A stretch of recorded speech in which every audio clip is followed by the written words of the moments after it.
Well, for the very latest, let's go to Moscow now. Our correspondent Nick Holdsworth is there. And Nick, what was it that forced the authorities to back down? Was it the public pressure? Was it the international attention? Because this doesn't happen a lot in Russia, does it?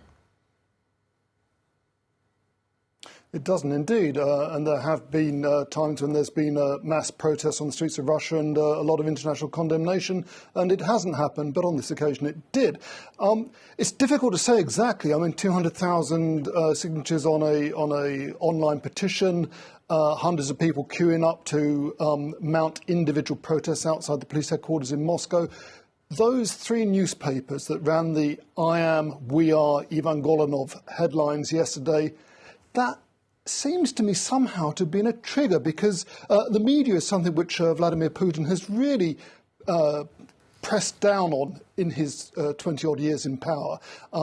There's no real free media in Russia, and to do that was a big sign. I also think the fact that Putin is trying to appear like a diplomatic world leader on the world stage today. There was the economic forum in St. Petersburg this week taking place as this happened. I think that all has an effect.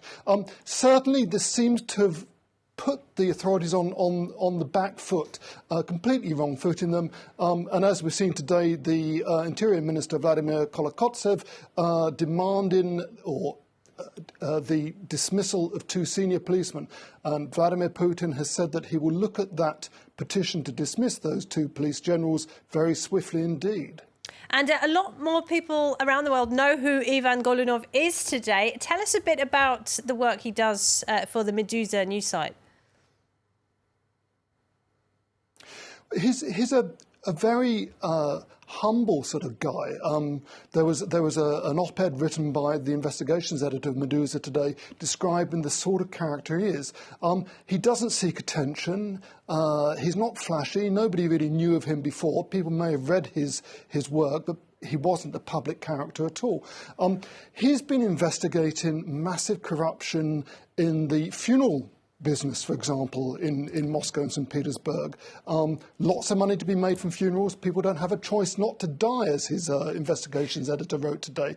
And he was finding links between the mafia and senior government officials to stitch up the funeral market. He's also looked into cases of abuse of proceedings when people are buying apartments and losing their deposits, losing their money, that sort of thing. He's somebody who goes to the archives, works his way through documents, finds the facts and figures, carefully puts together a story.